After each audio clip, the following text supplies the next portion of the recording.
আল্লাহ রাব্বুল আলামিন কোরআনুল কারীমের বিজ্ঞানময় সূরা সূরাতুল ইয়াসিনের মধ্যে বললেন ওয়াশ-শামসু তাজরি লিমুস্তাকাররিন লাহা যালিকা তাকদীরুল আজিজিল আলীম ওয়াল কমারা قدرناه منازل حتى عاد كالعرجون القديم لا الشمس ينبغي لها أن تدرك القمر ولا الليل سابق النهار وكل في فلك يسبحون الله أكبر আল্লাহ রাব্বুল আলামিন ১৫০০ বছর আগে কোরআনুল কারীমের বিজ্ঞানময় সূরা সূরাতুল ইয়াসিনের মধ্যে রব্বুল আলামিন জানালো চন্দ্রকে চলার জন্য আল্লাহ আলাদা রাস্তা দিয়েছেন, সূর্যকে চলার জন্য আল্লাহ আলাদা রাস্তা দিয়েছেন। চন্দ্র কখনো সূর্যের রাস্তায় চলাফেরা করতে পারে না, সূর্য কখনো চন্দ্রের রাস্তায় চলাফেরা করতে পারে না। আপনি জানলে অবাক হবেন, আল্লাহ তাআলা ১৫০০ বছর আগে কোরআনের মধ্যে সমাধান দিয়েছেন ওয়াকুল্লুম ফি ফালাকি ইয়াসবাহুন, সমস্ত কিছু তারা আপন গতিপথে চলাফেরা করে। এবার আসেন বিজ্ঞানের আলোকে আমার নবীর হাদিস থেকে প্রমাণ নেই। বিশ্বনবী সাল্লাল্লাহু আলাইহি ওয়াসাল্লাম এক সাহাবীকে প্রশ্ন করলেন, আবু যরকে প্রশ্ন করলেন, ও আবু যর, সূর্য প্রত্যেক দিন পূর্ব দিক থেকে ঘুরে গিয়ে কই যায়? আবু যর রাদিয়াল্লাহু তাআলা আনহু আমার নবীকে বলল, ইয়া রাসূলুল্লাহ, আমি এটার ভালো জবাব দিতে পারবো না, বরং আল্লাহ এবং আল্লাহর রাসূল তার জবাবটাই ভালো জানেন। জুড়ে বলেন সুবহানাল্লাহ।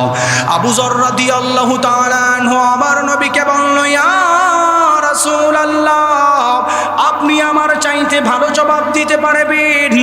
আল্লাহর নবী বললেন, ও আবু যর, দিলের কান লাগায় শুনে নাও, সূর্য প্রত্যেক দিন পূর্ব দিক থেকে ঘুরে গিয়ে পশ্চিম দিকে আল্লাহর কুদরতি পায়ে সেজদা দিয়ে পড়ে থাকেন। জোরে বলেন সুবহানাল্লাহ। ও আবু যর, সূর্য প্রত্যেক দিন আল্লাহর কুদরতি পায়ে খালি খালি বসে থাকেন না, আমার আল্লাহর কাছে ফরিয়াদ করে, ওগো আল্লাহ, আপনি আমাকে যদি অনুমতি দেন, আল্লাহর অনুমতির কারণে সূর্য আবার পূর্বের জায়গায় ফিরে যায়। আল্লাহর নবী বললেন, সায়াতি আলান নাসি জামান, এমন একটা জামানার মধ্যে মানুষগুলি উপনীত হয়ে যাবে যেই জামানার মধ্যে সূর্য ঘোরার অনুমতি পাবে না। কিয়ামতের আগে সূর্য পশ্চিম দিকে উদিত হবে, তাহলে বোঝা গেল সব কিছু তার আলাদা আলাদা রাস্তায় চলাফেরা করে। অথচ আমাদের সমাজের মানুষ এত কিছু পাওয়ার পর কোরআন মানে না, আমাদের সমাজের মানুষ এত কিছু জানার পর আল্লাহ আমার রব, এই রহবি আমার সব, আল্লাহ আমার রব, এই রহবি আমার সব, দমে দমে তনু মনে তারি অনুভব, আল্লাহ আমার রব, এই রহবি আমার সব। তোমার দুনিয়াতে আমি যেদিকে তাকাই,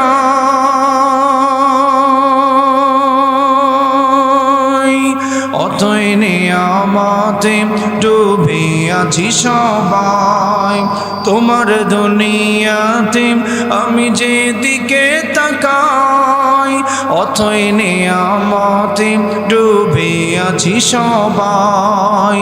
পাক পাখালির সুরে শুনি তসবিহ কলরব, তসবিহ কলরব, আল্লাহ আমার রব, এই রহবি আমার সব, দমে দমে তনু মনে তারি অনুভব। তোমার মদদ পেলে আমি আর না কিছু চাই,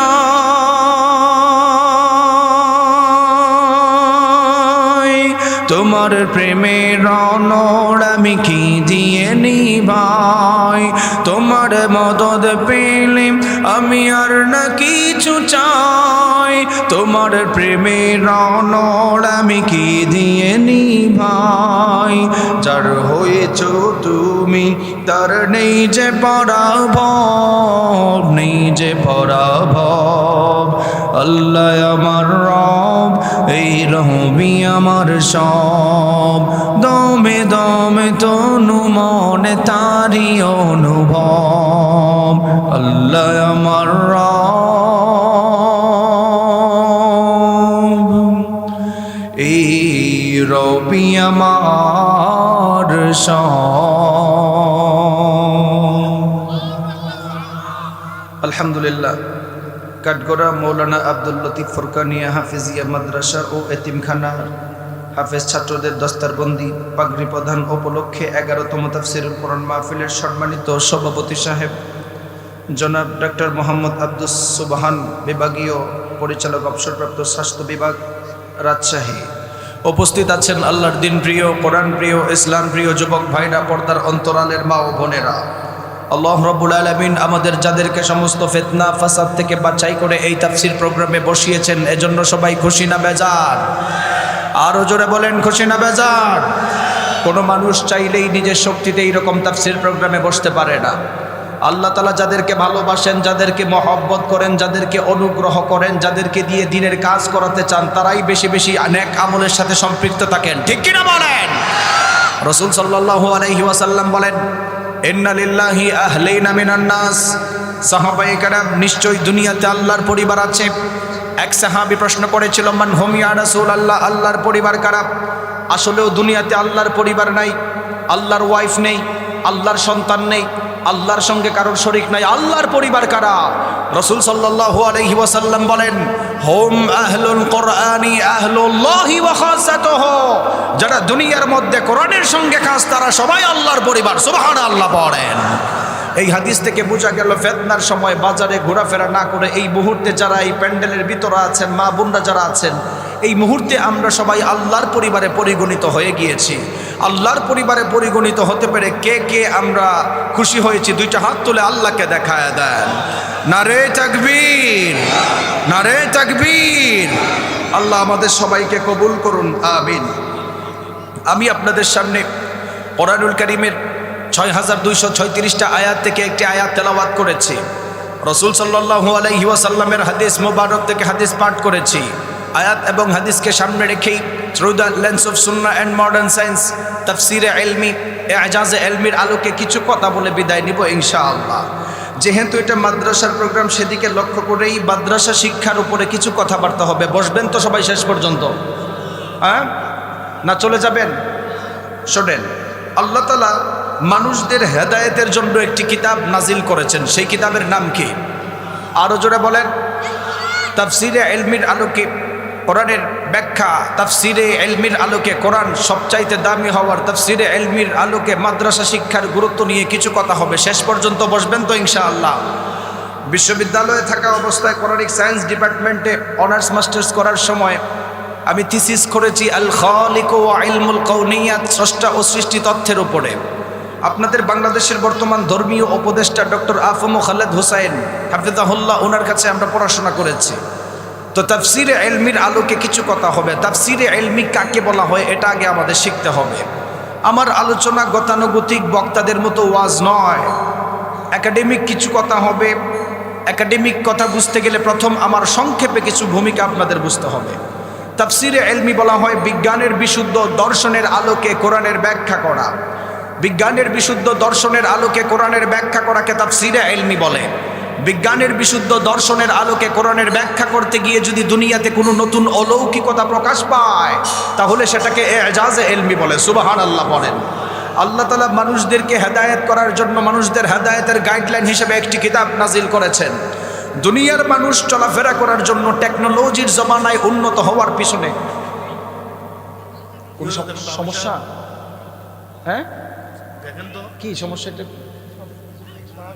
বাচ্চা কাচ্চারা হ্যাঁ। তো আল্লাহ তাআলা দুনিয়ার মানুষ অন্য কোনো সমস্যা না? আচ্ছা ঠিক আছে, ওকে। তো যেই কথা বলতেছিলাম, এই টেকনোলজির জমানায় মানুষ চলাফেরা করতে গেলে মানুষের মোবাইল প্রয়োজন। মোবাইল ছাড়া মানুষ এখন বর্তমানে অন্ধ, ঠিক কিনা বলেন? আপনাদের কাঠগড়া এলাকায় কেউ যদি মোবাইল কিনতে চায়, দেখবেন মোবাইলের সঙ্গে একটি বই দেওয়া হয়। সেই বইয়ের মধ্যে লেখা থাকে অমুক বাটনে ক্লিক করলে ফোন আসবে, ফোন যাবে, মোবাইল অন অফ সব কিছু লেখা থাকে। বই অনুযায়ী মোবাইল চালালে মোবাইল ঠিক থাকে, না হলে মোবাইল নষ্ট হয়ে যায়। ঠিক তেমনি ভাবে যদি দুনিয়ার কোনো মানুষ আল্লাহর দুনিয়ায় চলাফেরা করতে চায়, আল্লাহর কোরআন ছাড়া চলাফেরা করলে মানুষের জিন্দেগিও নষ্ট হয়ে যায়, ঠিক কিনা বলে? আল্লাহ তাআলা দুনিয়াতে কোরআন প্রেরণ করছেন, কোরআন আমরা সবাই মানব তো ইনশাআল্লাহ? আরো জোরে বলেন ইনশাআল্লাহ। বর্তমান গবেষণা অনুযায়ী দেখা গিয়েছে পৃথিবীতে প্রায় 4,500 ধর্ম, কেউ কেউ বলেন 4300 প্রকারের ধর্ম। 4,500 প্রকারের ধর্ম আছে। কত প্রকারের ধর্ম বলেন তো দেখি? বর্তমান ধর্মের দিকে তাকাবেন, হিন্দু ধর্মের দিকে তাকান। হিন্দু ধর্মের মানুষ হিন্দু ধর্মের বই অনুযায়ী চলাফেরা করে। ইহুদি ধর্মের মানুষ ইহুদি ধর্মের বই অনুযায়ী চলাফেরা করে। খ্রিস্টান ধর্মের মানুষ খ্রিস্টান ধর্মের বই অনুযায়ী চলাফেরা করে। আপনি জানলে অবাক হবেন, কুল্লু মাউলুদিন ইউলাদু আলাল ফিতরাতিল ইসলাম। জন্মগতভাবে আপনি মুসলমান হওয়ার কারণে, আপনার বাপ মা মুসলমান হওয়ার কারণে আপনি মুসলমান হয়েছেন। জন্মগতভাবে আপনার দাদা মুসলমান হওয়ার কারণে আমরা সবাই মুসলমান হয়েছি। বর্তমান গবেষণায় দেখা যায় কোরআন হাদিস রিসার্চ করে এত পরিমাণ ইহুদি খ্রিস্টান প্রত্যেকদিন কনভার্টেড মুসলিম হচ্ছে। আল্লাহর কোরআনের সান্নিধ্যে যারা আসে, ইহুদি খ্রিস্টান থাকলেও তারা মুসলমান হয়ে যায়। সুবহানাল্লাহ পড়েন। উদাহরণ দেই আপনাদেরকে, তাফসিরে ইলমি, ইজাজে ইলমি, আধুনিক বিজ্ঞানের আলোকে কোরআন সারা পৃথিবীর অন্যান্য ধর্ম বইয়ের চাইতে সবচাইতে দামি হওয়ার নাম্বার 1, প্রথম নাম্বার কারণ হচ্ছে Quran is a book that is most read in this world. Quran এমন এক কিতাব, যেই কিতাব সারা পৃথিবীর অন্যান্য ধর্ম বইয়ের চাইতে 24 ঘন্টায় সারা পৃথিবীতে তেলাওয়াত করা হয়। সুবহানাল্লাহ পড়েন। ফর এক্সাম্পল আপনাদেরকে উদাহরণ দেই, বিজ্ঞান উন্নত হওয়ার কারণে যারা মহাকাশ নিয়ে গবেষণা করে, আধুনিক জ্যোতির্বিজ্ঞানীদের দাবি অনুযায়ী পৃথিবীর আহ্নিক গতি, বার্ষিক গতি ঘূর্ণায়মানের ক্ষেত্রে একটা টাইমের ব্যবধান রয়েছে। টাইমের ব্যবধান থাকার কারণে বাংলাদেশে এখন 10:30 বাজে। ইউনাইটেড স্টেট অফ আমেরিকার মধ্যে তাকাবেন, হয়তো সেখানে দিনের বেলা হচ্ছে। টাইমের ব্যবধান থাকার কারণে বাংলাদেশের সঙ্গে যদি আপনি ফিনল্যান্ডের টাইম মিলান, টাইমের মিল খুঁজে পাবেন না। টাইমের ব্যবধান থাকার কারণে বাংলাদেশের সঙ্গে যদি ইংল্যান্ডের টাইম মিলাতে চান, টাইমের মিল খুঁজে পাবেন না। টাইমের ব্যবধান থাকার কারণে বাংলাদেশের সঙ্গে যদি আপনি পাকিস্তানের টাইম মিলাতে চান, টাইমের মিল খুঁজে পাবেন না। টাইমের ব্যবধান থাকার কারণে আপনার পাশের দেশ ভারতের সঙ্গে যদি টাইমের মিল খুঁজতে চান, মিল খুঁজে পাবেন না। আধুনিক জ্যোতির্বিজ্ঞানীদের দাবি অনুযায়ী যেহেতু টাইমের ব্যবধান রয়েছে, টাইমের ব্যবধান থাকার কারণে সারা পৃথিবীর কোনো না কোনো দেশের মধ্যে মুসলমান রয়েছে। মুসলমান থাকার কারণে সারা পৃথিবীর কোনো না কোনো জায়গায় টাইমের ব্যবধানে আজান হয়। আজান হওয়া মাত্রই মুসল্লিরা নামাজ পড়ার জন্য আল কোরআন দিয়ে নামাজ পড়ে। এর মাধ্যমেই বোঝা যায় সারা পৃথিবীর অন্যান্য ধর্ম বইয়ের চাইতে 24 ঘন্টায় কোরআন তেলাওয়াত করা হয়। সুবহানাল্লাহ পড়েন। এই কোরআন সারা পৃথিবীর অন্যান্য ধর্ম বইয়ের চাইতে সবচাইতে দামি হওয়ার অন্যতম কারণ হলো এই কোরআনের আইনকে বাস্তবায়ন করার জন্য, এই কোরআনের আইনকে সমাজের মধ্যে এস্টাবলিশ করার জন্য, এই কোরআনের আইনকে সমাজের মধ্যে ধারক বাহক বানানোর জন্য লক্ষ লক্ষ যুবকরা অকাতরে তাদের জীবন দিয়েছেন, ঠিক কিনা বলেন? এখনো পর্যন্ত যারা কোরআনের বিরোধিতা করে, এখনো পর্যন্ত যারা ইসলামের বিরোধিতা করে, এখনো যারা কাঠগড়া মাদ্রাসাকে ব্যাঙ্গের ছাতা বলে গালি দাও, খোদার কসম করে বলি আবু জাহেলের মতো লাঞ্ছিত হয়ে দুনিয়া ত্যাগ করতে হবে, ঠিক কিনা বলেন? কোরআন সবচাইতে দামি হওয়ার 1 নম্বর কারণ, আধুনিক বিজ্ঞানের আলোকে সবচাইতে বেশি তেলাওয়াত করা হয়। এই কোরআন এমন এক কিতাব সারা পৃথিবীর অন্যান্য ধর্ম বইয়ের চাইতে সবচাইতে বেশি দামি হওয়ার 2 নম্বর কারণ হচ্ছে এজাজে ইলমের আলোকে। এই কোরআন এমন এক কিতাব, যেই ব্যক্তি তেলাওয়াত করে তারও ভালো লাগে, যেই ব্যক্তি তেলাওয়াত শুনে কোরআনের অ্যাট্রাকশনের কারণে ওই মানুষের দিলটাও ঠান্ডা হয়ে যায়। সুবহানাল্লাহ পড়বেন না? আল্লাহ রাব্বুল আলামিন কোরআন নাজিল করার মাধ্যমে দুনিয়ার মানুষদেরকে জানালেন, এই কোরআন নাজিল করার মাধ্যমে আল্লাহ সমস্ত কিছুর সমাধান দিয়েছেন। রাষ্ট্র কেমন ভাবে চালাবেন আল্লাহ কোরআনের মধ্যে বর্ণনা করেছেন, সমাজ ব্যবস্থা কেমন ভাবে চালাবেন আল্লাহ কোরআনের মধ্যে বর্ণনা করেছেন। আপনি আপনার ওয়াইফকে কেমন ভাবে চালাবেন আল্লাহ কোরআনের মধ্যে বর্ণনা করেছেন, সমাজ ব্যবস্থাকে কিভাবে সংযত করা যায় আল্লাহ কোরআনের মধ্যে বর্ণনা করেছেন। এই কোরআনটা সবচাইতে দামি হওয়ার অন্যতম একটা কারণ হলো এই কোরআন যেই ব্যক্তি তেলাওয়াত করে তারও ভালো লাগে, যেই ব্যক্তি তেলাওয়াত শুনে তারও ভালো লাগে। আপনাদের কাঠগড়া এলাকা দিয়ে যদি একটা উদাহরণ দেই তাহলে আপনারা ভালো করে বুঝতে পারবেন। আপনাদের এলাকায় যখন ইমাম সাহেবরা নামাজের মধ্যে দাঁড়িয়ে যায়, আপনার জিন্দেগির 50 থেকে 60 বছর কেটে গেল, 50 থেকে 60 বছর যাবৎ কাঠগড়া জামে মসজিদের মধ্যে নামাজ পড়েন। একদিন তো আপনি আপনাদের ইমাম সাহেবকে বলেন নাই, ও ইমাম সাহেব হুজুর, জিন্দেগির 50 থেকে 60 বছর কেটে গেল, আপনার পিছনে যখন নামাজে দাঁড়িয়ে যাই প্রত্যেক দিন আপনি সূরা ফাতিহা দিয়ে নামাজ পড়ান আর ভালো লাগে না, আজকে আপনি বুখারী শরীফের হাদিস দিয়ে নামাজ পড়ান। এই কথা কি বলা আমাদের দ্বারা কখনো সম্ভব হবে নাকি? সম্ভব হবে? কখনো বলছেন আপনার জিন্দেগির 50 বছর কেটে গেল, ইমাম সাহেব হুজুর আপনি সূরা ফাতিহা দিয়ে নামাজ পড়ান, ভালো লাগে না? বুখারী শরীফের শেষ হাদিস, আন আবি হুরায়রা রাদিয়াল্লাহু তাআলা আনহু قال قال رسول الله صلى الله عليه وسلم كلمتان حبيبتان الى الرحمن خفيفتان على اللسان ثقيلتان في الميزان। এই হাদিস দিয়ে নামাজ পড়ান বলছেন কেউ? কোরআনটা সবচাইতে দামি হওয়ার অন্যতম একটা বিশেষ কারণ হলো এই কোরআন যেই ব্যক্তি তেলাওয়াত করে তারও ভালো লাগে, যেই ব্যক্তি তেলাওয়াত শুনে তারও ভালো লাগে। আরেকটা উদাহরণ দিলে ভালো করে বুঝবেন। আপনাদের এলাকার মধ্যে যখন মক্কা মদিনার মধ্যে যখন ইমাম সাহেবরা নামাজের মধ্যে দাঁড়িয়ে যায়, আপনাদের এলাকার হাজী সাহেবদেরকে প্রশ্ন করবেন, তাকায় দেখবেন মক্কা মদিনার ইমাম সাহেবরা যখন নামাজের মধ্যে দাঁড়িয়ে যায়, কোরআন তেলাওয়াত করার সঙ্গে সঙ্গে পিছনে মুসল্লিরা দাঁড়িয়ে হাউমাউ করে কাঁদে, এমন দেখা যায় কি দেখা যায় না? কোরআনটা সবচাইতে দামি হওয়ার অন্যতম একটা বিশেষ কারণ হলো বিশ্বনবী সাল্লাল্লাহু আলাইহি ওয়াসাল্লাম মানুষদেরকে জানালেন, মান ক্বারা হারফাম মিন কিতাবিল্লাহি ফালাহু হাসানা ওয়াল হাসানাতু বিআশরি আমসালিহা। ও সাহাবায়ে কেরাম, উম্মতের মধ্যে যেই সমস্ত উম্মতগুলি কোরআন তেলাওয়াত করবে প্রতি অক্ষরে অক্ষরে আল্লাহ তাআলা বান্দার আমলনামায় 10টা করে নেকি লিখে দিবেন। এই কথা বলার পর এক সাহাবী আমার নবীকে বলল, ইয়া রাসূলুল্লাহ, উম্মতের মধ্যে কোন উম্মত যদি আলিফ লাম মিম 3টা উচ্চারণ করে কয়টা নেকি হবে? আল্লাহর নবী উম্মতদেরকে গোল্ডেন অফার দিয়ে জানিয়ে দিল, উম্মতেরা শুনে নাও, উম্মতের মধ্যে কোন উম্মত যদি আলিফ উচ্চারণ করে আল্লাহ তাআলা বান্দার আমলনামায় আলাদা 10টা নেকি দিবেন। লাম উচ্চারণ করার কারণে আল্লাহ বান্দার আমলনামায় আলাদা 10টা নেকি দিবেন। মিম উচ্চারণ করার কারণে আল্লাহ তাআলা বান্দার আমলনামায় 30টা নেকি লিখে দিবেন। জুড়ে বলেন সুবহানাল্লাহ। এই কোরআনটা সবচাইতে দামি হওয়ার অন্যতম একটা কারণ হলো বিশ্বনবী সাল্লাল্লাহু আলাইহি ওয়াসাল্লাম মানুষদেরকে জানালেন, ইকরাউল কুরআন ফাইন্নাহু ইয়াতি ইয়াউমাল কিয়ামাতি শাফিআন লিআসহাবিহি। উম্মতের মধ্যে যেই সমস্ত উম্মতগুলি কোরআন তেলাওয়াত করবে মারা যাওয়ার পরে হাসরের ময়দানে কোরআনটা বান্দাকে জান্নাতে নেওয়ার জন্য আল্লাহর কাছে সুপারিশ করবেন। সুবহানাল্লাহ। আমার নবী বললেন, সাহাবায়ে কেরাম শোনো, আমার উম্মতের অধিকাংশ উম্মতগুলি কোরআনের সুপারিশের কারণে জান্নাতে ঢুকে যাবে। তাহলে বোঝা গেল কোরআন পড়লে লাভ আছে না নাই? আরো জোরে বলেন। এই কাঠগড়া মাদ্রাসায় কোন কিতাব পড়ানো হয়? আমাদের সমাজের কিছু উচ্চ শিক্ষিত মানুষ আছে, বিজ্ঞান শেখার কারণে মাদ্রাসাওয়ালাদেরকে ব্যাঙ্গের ছাতা বলে গালি দেয়। আমাদের সমাজের কিছু উচ্চ শিক্ষিত মানুষ আছে, বাহিরের দেশে পড়াশোনা করে আলহামদুলিল্লাহ ভালো, কিন্তু কোরআনকে ব্যাকডেটেড কিতাব বলে গালি দেয়। ওলামায়ে কেরামদেরকে কাঠমোল্লা বলে গালি দেয়। এরকম কুলাঙ্গার আছে না নাই? ভালো করে শুনেন, কোরআন তাফসীরে ইলমি এজাজে ইলমির আলোকে সবচাইতে দামি হওয়ার তৃতীয় নাম্বার অন্যতম কারণ হচ্ছে there is no contradiction between the holy book Quran and science। কোরআন এবং আধুনিক বিজ্ঞানের মধ্যে কোনো দ্বন্দ্ব নাই, বরং বিজ্ঞান যত উন্নত আর বিকশিত হচ্ছে কোরআনের কাছে ভিক্ষার থলি নিয়ে দাঁড়িয়ে যাচ্ছে। ঠিক কিনা বলেন? For example, how the universe was created, আসমান, জমিন, গ্যালাক্সি, নেহারিকা পুঞ্জ, এই জমিন কিভাবে সৃষ্টি হলো।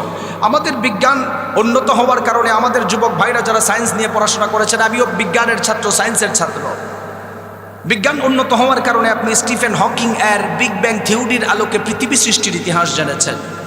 স্টিফেন হকিং দাবি করেছিল পৃথিবীর সব কিছু একটা গ্যাসীয় কণার মতো ছিল, কোনো একটা ব্লাস্ট হওয়ার কারণে আসমান জমিন আলাদা আলাদা হয়েছে।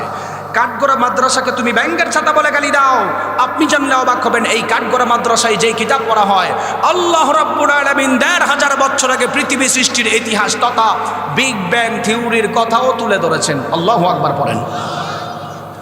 আল্লাহ রাব্বুল আলামিন কোরআন নাজিল করার মাধ্যমে সমস্ত কিছুর সমাধান দিয়েছেন। তার অন্যতম আরেকটা উদাহরণ দিলে আপনারা দিলের কান লাগায় শুনলে ভালো করে বুঝবেন।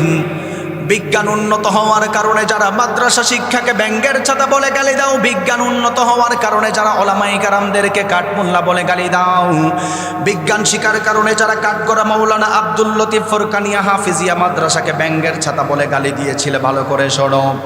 বিজ্ঞান উন্নত হওয়ার কারণে মাত্র কয়েকশো বছর আগে তুমি বিগ ব্যাং থিওরির কথা জেনেছ, অথচ রব্বুল আলামিন ১৫০০ বছর আগে সূরাতুল আম্বিয়া এর ৩০ নম্বর আয়াতে বিগ ব্যাং থিওরির কথা আল্লাহ মানুষদেরকে তুলে ধরেছেন। সুবহানাল্লাহ বলেন।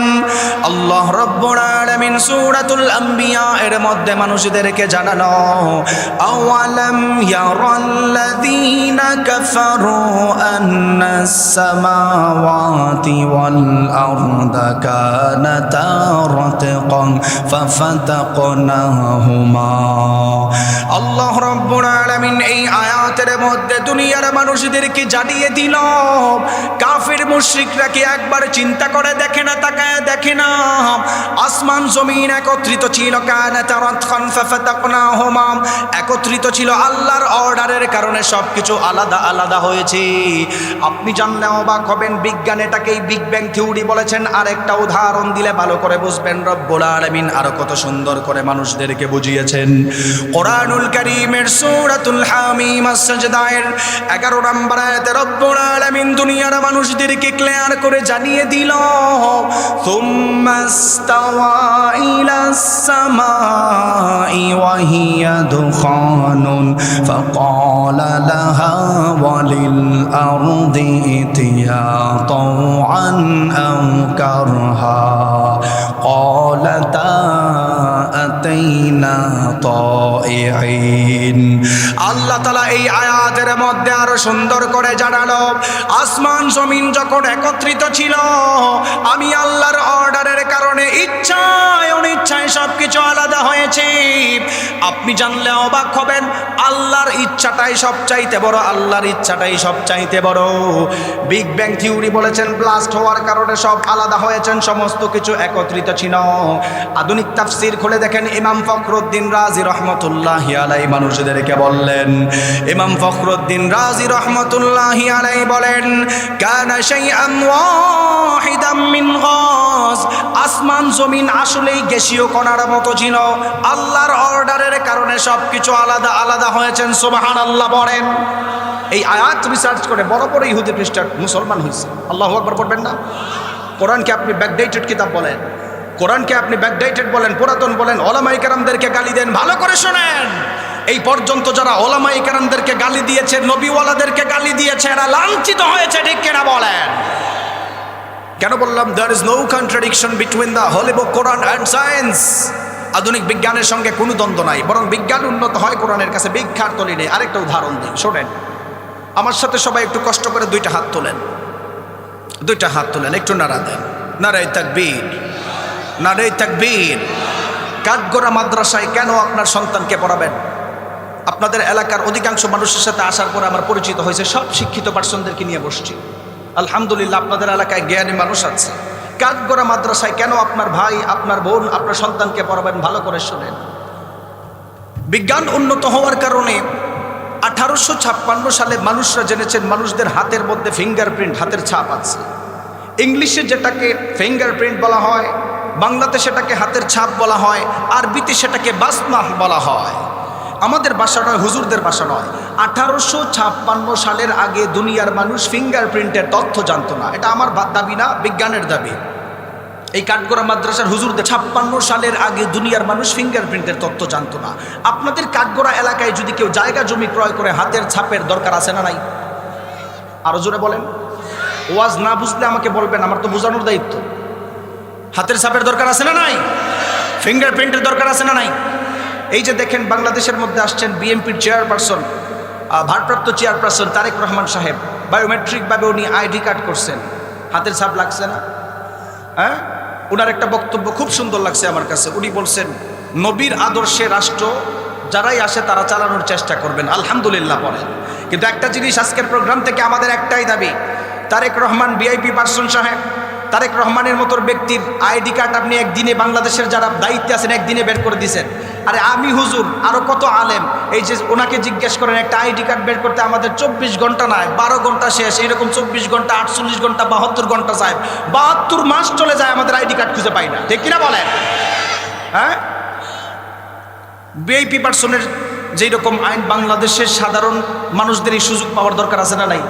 ইসলামী খেলাফা থাকলে প্রেসিডেন্ট আর কে তার চাকর এটার কোনো হিসাব থাকবে না, সবাইকে এক আইন থাকবে। হ্যাঁ, আপনি ভিআইপি প্রটোকলে থাকেন কিন্তু সুযোগ সুবিধা সবার এক থাকবে, ঠিক কিনা বলেন? যে কথা বলতেছিলাম 1856 সালের আগে দুনিয়ার মানুষ ফিঙ্গারপ্রিন্টের তত্ত্ব জানতো না। 1856 সালে ব্রিটিশ বিজ্ঞানী উইলিয়াম হাডসন মানবদেহের উপর রিসার্চ করার মাধ্যমে মানুষদেরকে জানিয়েছেন পৃথিবীতে যদি 6 থেকে 700 কোটি বা 800 কোটি মানুষ থাকে তাহলে তাদের হাতের মধ্যে এমন কিছু রেখা আছে একজনের সাথে আরেকজনের মিলবে দূরের কথা, আপন ভাইয়ের সঙ্গে আপন ভাইয়ের মিল নাই। সুবহানাল্লাহ বলবেন না? আল্লাহ রাব্বুল আলামিন কোরআন নাজিল করার মাধ্যমে সমস্ত কিছুর সমাধান দিয়েছেন। তার অন্যতম আরেকটা উদাহরণ দিলে আপনারা ভালো করে বুঝতে পারবেন। আপনারা যারা কাঠগড়া মাদ্রাসাকে ব্যাঙ্গারে ছাতা বলে গালি দেন, বিজ্ঞান উন্নত হওয়ার কারণে 1856 সালে আপনি ফিঙ্গারপ্রিন্টের তত্ত্ব জেনেছেন। বিজ্ঞান উন্নত হওয়ার কারণে ব্রিটিশ বিজ্ঞানী উইলিয়াম হাডসন আপনাদেরকে মানব দেহের উপর রিসার্চ করে ফিঙ্গারপ্রিন্টের তত্ত্ব জানিয়েছেন। অথচ রব্বুল আলামিন 1500 বছর আগে কোরআনুল কারীমের সূরাতুল কিয়ামা এর 3 এবং 4 নম্বর আয়াতে আল্লাহ মানুষদেরকে জানিয়ে দিল, আয়াহসাবুল ইনসানু আল্লান নাজমা'a ইযামা বালা কাদিরিনা আলা আন নুসাউইয়া বানানা। আল্লাহ রাব্বুল আলামিন এই আয়াতের মধ্যে কাফিরদেরকে উদ্দেশ্য করে বললেন, তারা কি তাকায় দেখে না মানুষ মারা যাওয়ার পরে ইন দ্য ডে অফ জাজমেন্টের মধ্যে যখন মানুষদেরকে বিচার করা হবে লেভেল প্লেইং ফিল্ডের মধ্যে আল্লাহ মানুষদেরকে হাতের অগ্রভাগ সহ তুলবেন। আপনি বলবেন হুজুর হাতের অগ্রভাগের সঙ্গে ফিঙ্গারপ্রিন্টের কি মিল রইল? হাতের অগ্রভাগের সঙ্গে ফিঙ্গারপ্রিন্টের কি মিল রইল? ইমাম ফখরুদ্দিন রাজি রহমতুল্লাহি আলাইহি বলেন, আল্লাহ তাআলা সূক্ষ্মভাবে মানুষদেরকে চ্যালেঞ্জ করেছেন। যারা পুনরুত্থানকে বিশ্বাস করে না আল্লাহ তাদেরকে চ্যালেঞ্জ করেছেন। মারা যাওয়ার পরে হাসরের ময়দানে আমার আল্লাহ মানুষদের হাতের ছোট ছোট রেখা পর্যন্ত তোলার ক্ষমতা রাখে। সুবহানাল্লাহ বলেন। আল্লাহ তাআলা সূক্ষ্মভাবে চ্যালেঞ্জ করছেন। কাফের মুশরিক তাকায় দেখো, চিন্তা করে দেখো, মানুষ মারা যাওয়ার পরে মানুষদেরকে যখন আবার তোলা হবে মানুষদের হাতের ছোট ছোট রেখাও আল্লাহ মিস্টেক করবেন না, যেটা একজনের সাথে আরেকজনের মিল নাই। সুবহানাল্লাহ পড়বেন না? মাদ্রাসা শিক্ষার দরকার আছে না নাই? আরো জোরে বলেন। 1906 সালে প্যারিটাইজ ফসিল নামের তথ্য, আবার কেউ কেউ অনেক বিভিন্ন ভেরিয়েন্টের সাল বলছেন। 1906 সালে প্যারিটাইজ ফসিল নামের তথ্য বের হয়েছে। প্যারিটাইজ ফসিলের মিনিং কি? এখানে ডক্টর সাহেব আছেন, ওনাকে জিজ্ঞেস করেন। প্যারিটাইজ ফসিলের মিনিং আমি গুগলে পড়েছি। তাদের একটা দাবি হচ্ছে মানুষ মারা যাওয়ার পরে কবরে রাখলে কখনো কখনো মানুষদের শরীরের হাড্ডি চামড়া লোহা কিংবা পাথরও হয়ে যায়। প্যারিটাইজ ফসিলের মিনিং এটা গুগলে সার্চ করেন। আবার প্রত্যেকটা কথার রেফারেন্স রেখে আমি কথা বলি। আপনি যেই কাঠগড়া মাদ্রাসাকে গালি দেন, যেই কাঠগড়া মাদ্রাসায় যারা পরিচালনা করো ওনাদেরকে ডিনাই করেন, যেই কাঠগড়া মাদ্রাসায় আজকে হাফেজ সাহেব রয়েছেন তাদেরকে ডিনাই করেন, ভালো করে শোনেন। বিজ্ঞান প্যারিটাইজ ফসিলের তথ্য জানিয়েছেন, আপনি বিজ্ঞানকে উন্নত মনে করতেছেন। অথচ আল্লাহ রাব্বুল আলামিন 1500 বছর আগে সূরাতুল বনী ইসরাঈলের 50 নম্বর আয়াতে প্যারিটাইজ ফসিলের তথ্য 1500 বছর আগে দিয়েছেন। আল্লাহু আকবার। আল্লাহ তাআলা বলেন, কুল, হে নবী আপনি বলেন, কুনু হিজারাতান আও হাদিদা। আল্লাহ তাআলা বলছেন নবীর কাছে কিছু কিছু মানুষ প্রশ্ন করত, ইয়া রাসূলুল্লাহ মানুষ বিমান দুর্ঘটনায় মারা গেলে জলে পুড়ে ছারখার হয়ে যায়, হাজার হাজার বছর কবরে থাকার পরে তাদের কি আবার তোলা হবে নাকি? আল্লাহর নবীকে আল্লাহ তাআলা বাণী জানিয়ে দিয়েছেন, আপনি কাফেরদেরকে বলেন কোন হিজারাতান আও হাদিদা, মানুষ মারা যাওয়ার পরে কবরে থাকা অবস্থায় তাদের হাড্ডি মাংস লোহা কিংবা পাথর, আল্লাহ শব্দ ব্যবহার করছেন দুইটা, হিজারাতান আও হাদিদা, লোহা কিংবা পাথরও যদি হয় আমি আল্লাহ তোলার ক্ষমতা রাখি। সুবহানাল্লাহ বলেন। আল্লাহ রাব্বুল আলামিন কোরআন নাজিল করার মাধ্যমে সমস্ত কিছুর সমাধান দিয়েছেন। কেন আপনার সন্তানকে কাঠগড়া মাদ্রাসার মধ্যে পড়াবেন? কেন আপনার সন্তানকে ইসলামী শিক্ষা দিবেন? ভালো করে শোনেন। বিজ্ঞান উন্নত হওয়ার কারণে মাত্র কয়েকদিন আগে, হয়তো কয়েকশো বছর আগে নয়, কয়েকদিন আগে বিজ্ঞান উন্নত হওয়ার কারণে সূর্য ঘুরে নাকি পৃথিবী ঘুরে, এর সমাধান আপনি খুঁজে পেয়েছেন। অথচ যেই কিতাবকে আপনি ব্যাকডেটেড কিতাব বলে গালি দেন, যেই কোরআনকে আপনি পুরাতন কিতাব বলে গালি দেন, রব্বুল আলামিন ১৫০০ বছর আগে সূরাতুল ইয়াসিনের মধ্যে সূর্য ঘুরে নাকি পৃথিবী ঘুরে এর সমাধানও আল্লাহ মানুষদেরকে দিয়েছেন। জুড়ে বলেন সুবহানাল্লাহ। আল্লাহ রাব্বুল আলামিন কোরআনুল কারীমের বিজ্ঞানময় সূরাতুল ইয়াসিনের মধ্যে বললেন, ওয়াশ-শামসু তাজরি লিমুস্তাকাররিন লাহা যালিকা তাকদীরুল আজিজিল আলিম ওয়াল কমারা قدرناه منازل حتى عاد كالعرجون القديم لا الشمس ينبغي لها أن تدرك القمر ولا الليل سابق النهار وكل في فلك يسبحون الله أكبر।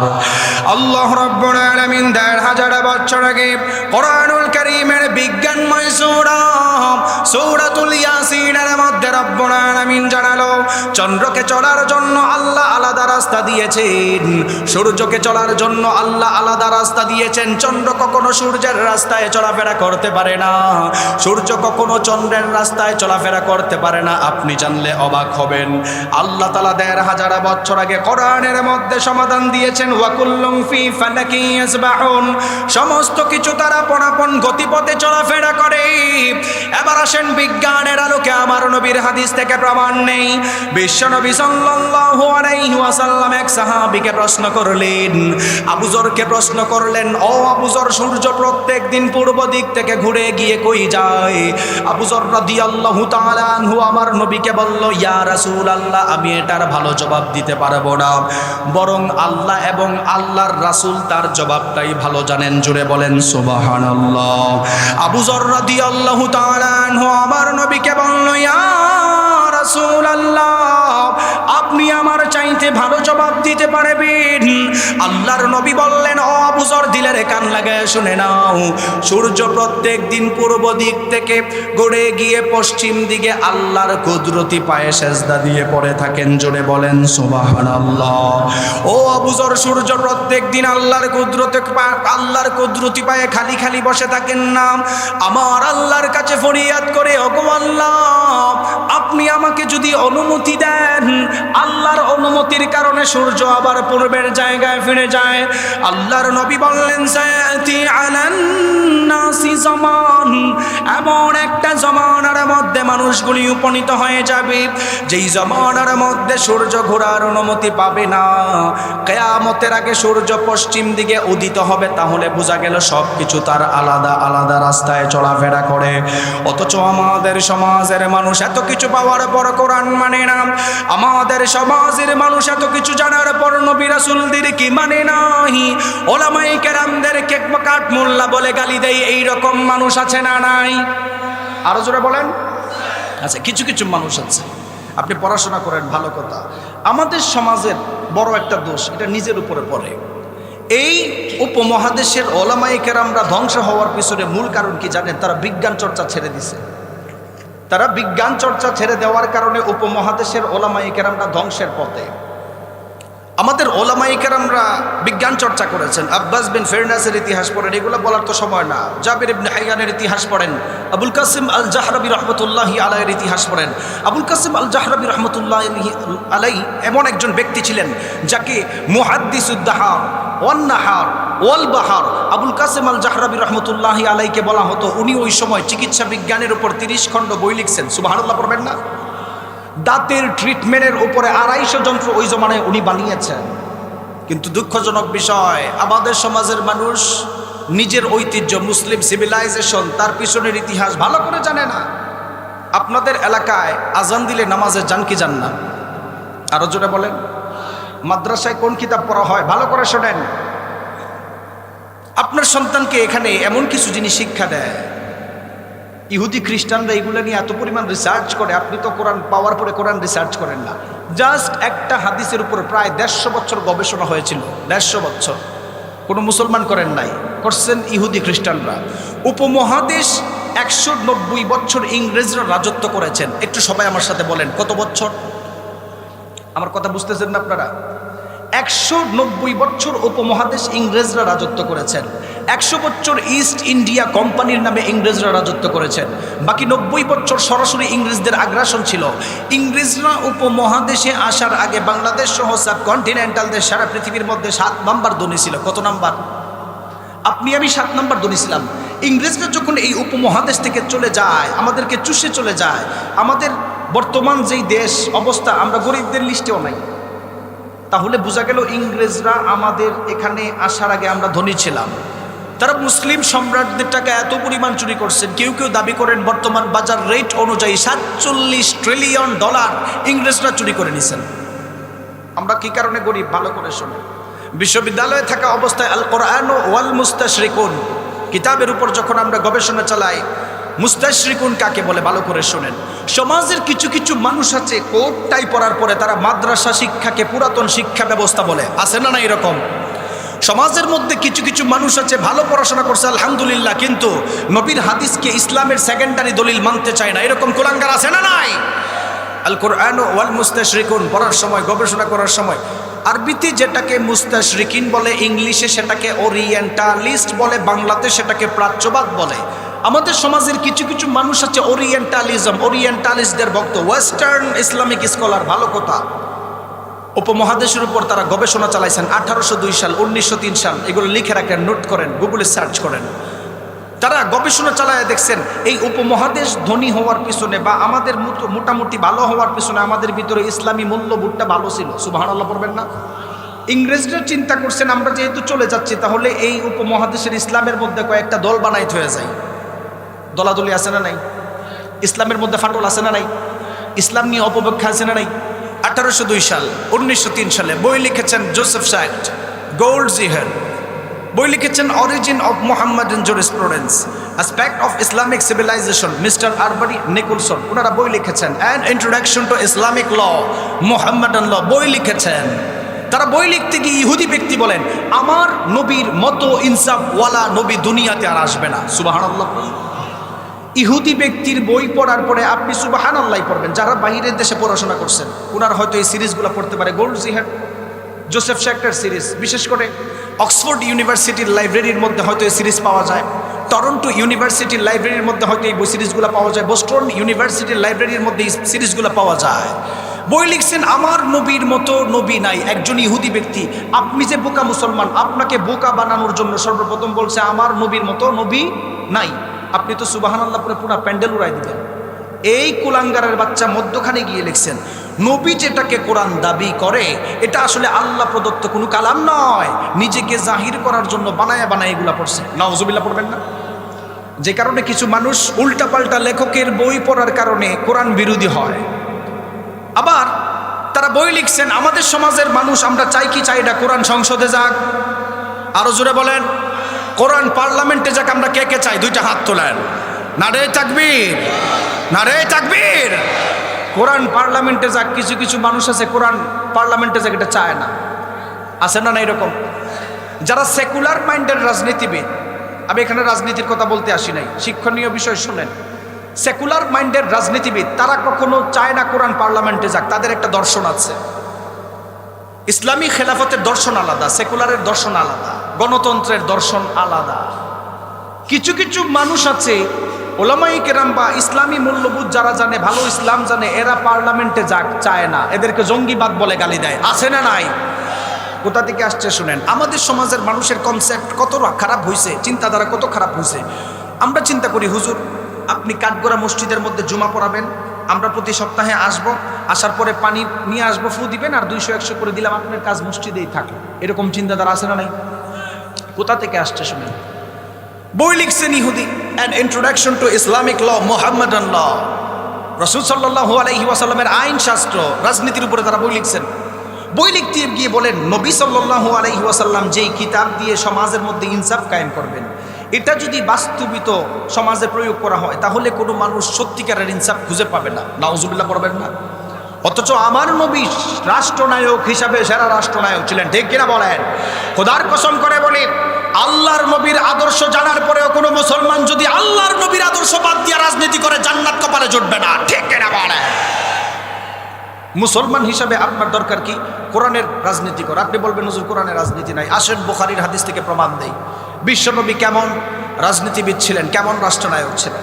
আমাদের সমাজে কিছু কিছু মানুষ আছে কোরআন হাদিস না জানার কারণে বিচার করার সময় মানুষদের উপর জুলুম করে, আছে না নাই? কোরআন হাদিস না জানার কারণে ভাই রাতের বেলায় যদি কাউকে 10,000 টাকা, কোনো নেতা সাহেবকে 10,000 টাকা দেওয়া যায়, পরের দিন সকালবেলা নির্দোষ মানুষ জেলে, দোষী মানুষ দেশে বুক ফুলায়া হাঁটে, ঠিক কিনা বলেন? আবার আমাদের সমাজের বিচার ব্যবস্থা অধপতন এমনভাবে হয়েছে, ভালো করে শোনেন, এলাকার ধনী মানুষদের নামে কোনো বিচার নাই, দুর্বল যারা আছে এর ইচ্ছা মতো শেষ করে, ঠিক কিনা বলেন? বিশ্বনবী সাল্লাল্লাহু আলাইহি ওয়াসাল্লাম রাষ্ট্রনায়ক হিসাবে কেমন রাষ্ট্রনায়ক ছিলেন? বুখারীর বর্ণনায় এসেছেন, আল্লাহর নবীর জামানার একটা ইতিহাস বলি, আহাম্মাতুহুমুল মারআতুল মাখজুমিয়াতুল্লাতী সারাকাত।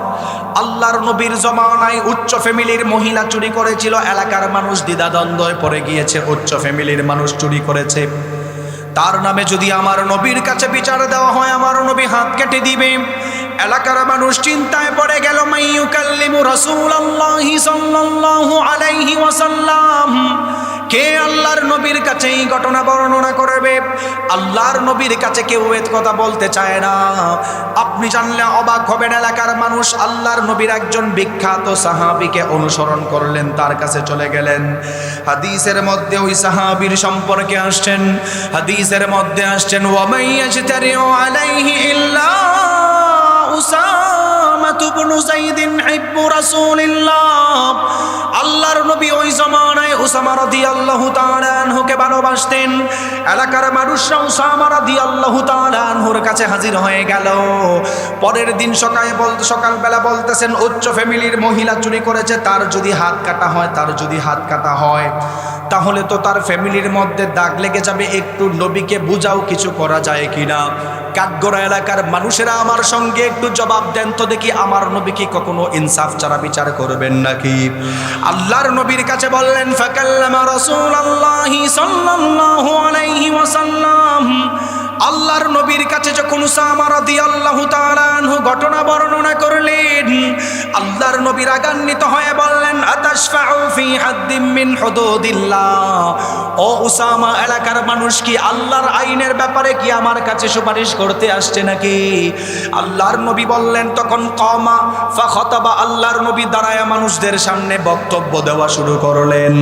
আল্লাহর নবী বললেন, আইয়ুহান নাস, এলাকার মানুষ শোনো, ইন্নামা দাল্লা মান কানা ক্বাবলাকুম, তোমাদের পূর্বের মানুষগুলি ধ্বংস হওয়ার অন্যতম কারণ হলো ইযা সারাকা শরীফ তারাকুহু, যখন উচ্চ ফ্যামিলির মানুষরা অন্যায় করত তাদেরকে ছেড়ে দিত, ওয়া ইযা সারাকা দাঈফু ফীহিম আকামু আলাইহিল হাদ্দা, যখন দুর্বল ফ্যামিলির মানুষরা অন্যায় করত তাদের বিচারের নামে জুলুম করত। আমাদের সমাজে এমন আছে না নাই?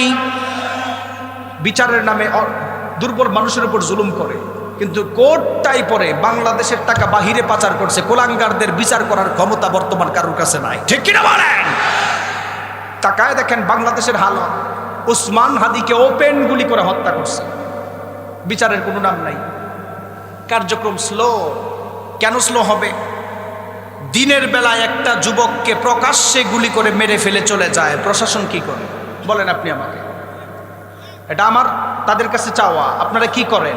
আপনারা বলবেন প্রক্রিয়া করতেছি। কত প্রক্রিয়া বাংলাদেশে দেখছি, বহু হত্যাকারী দেশ থেকে ভাইগা গেছে, তাদের বিচার হয় নাই।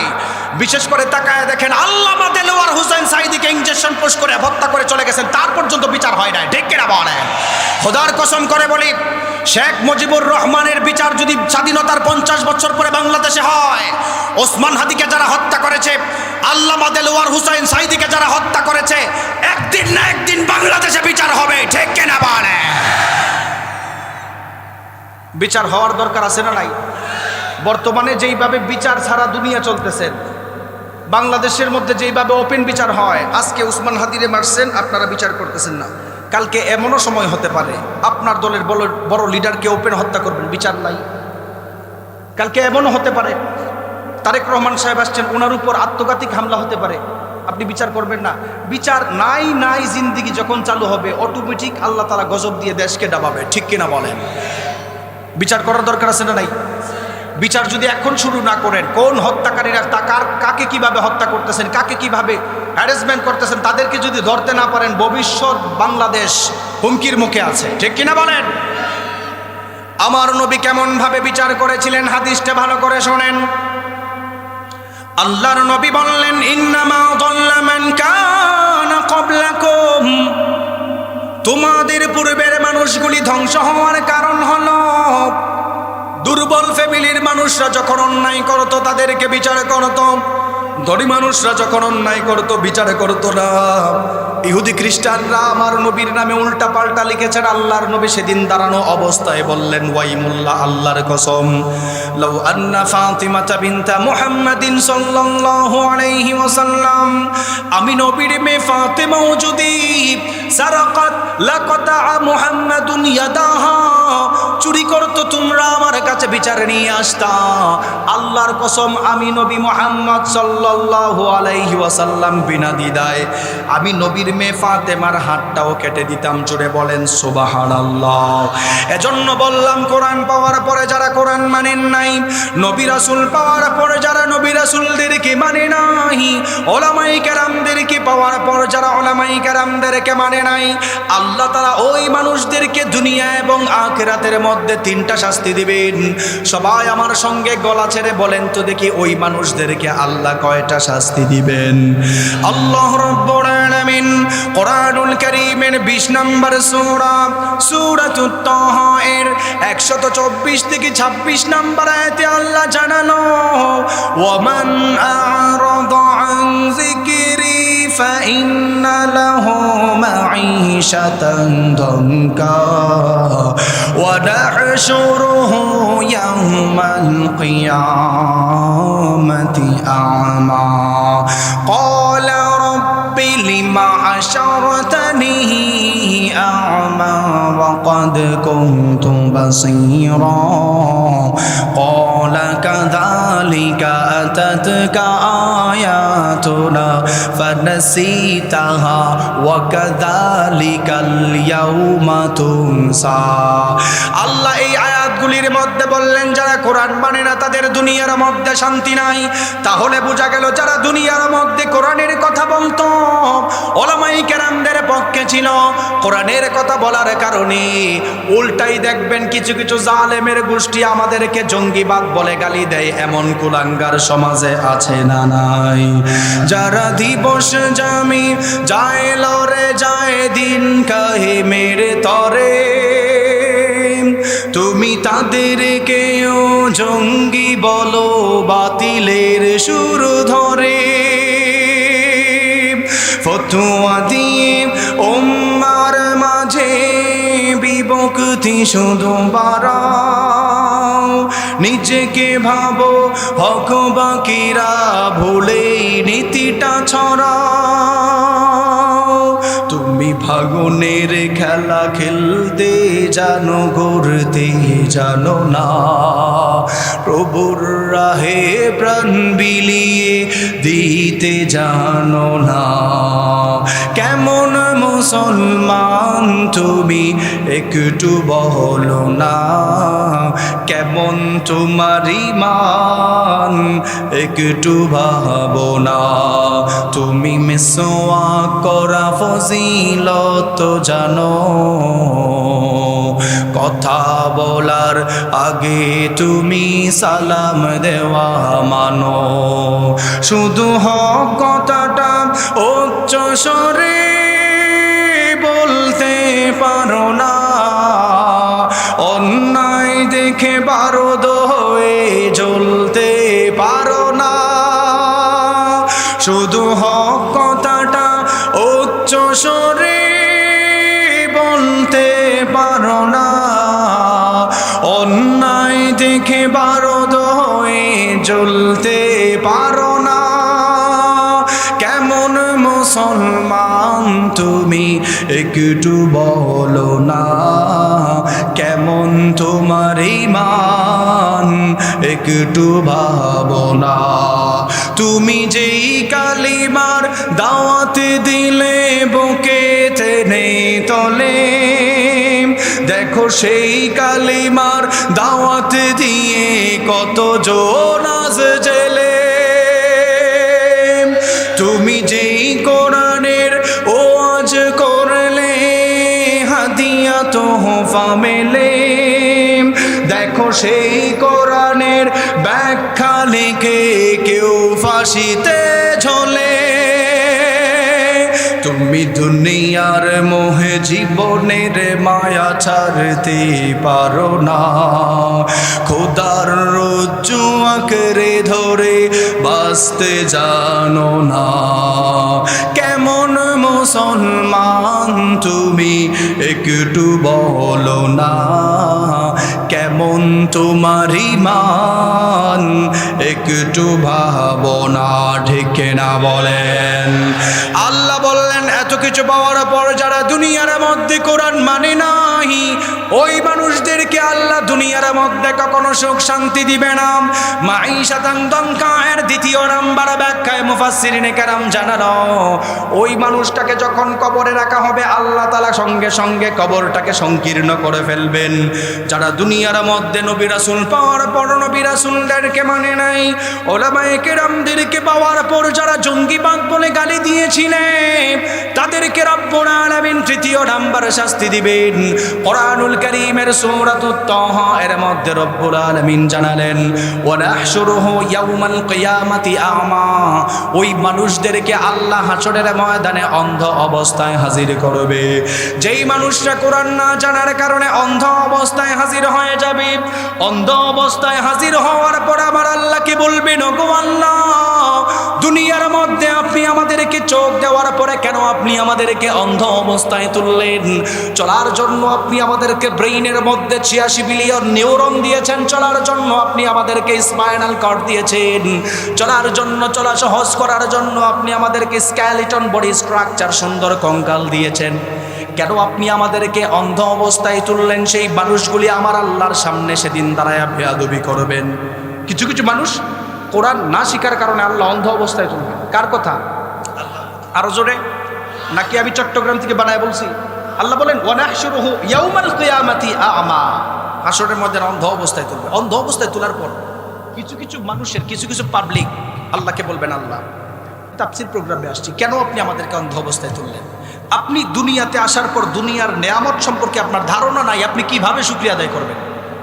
আল্লাহ তাআলা আমাদের ব্রেইনের মধ্যে 86 বিলিয়ন নিউরন দিয়েছেন। সবাই একটু বলেন কত বিলিয়ন? আওয়াজ তো পাচ্ছি না, এই কয়েকজন মানুষ মাত্র। সবাই যদি আওয়াজ করে, কিছু তো আওয়াজ হওয়ার কথা নাকি? কত বিলিয়ন নিউরন? 86 বিলিয়ন। সবাই বলেন হ্যাঁ, এখন ঠিক আছে, এইভাবে কথা বলতে হবে। 86 বিলিয়ন। আপনি তো আপনার লাইফ নিয়ে হিসাব করেন না। 86 বিলিয়ন নিউরন আপনাদেরকে কেমনে যে বুঝাই, তবে একটা বাংলা হিসাব বুঝাই আপনাদেরকে বাংলা ভাষায়। দুনিয়ার কোনো মানুষ যদি প্রতি সেকেন্ডে একটা করে নিউরন গণতে চায়, প্রতি সেকেন্ডে কটা?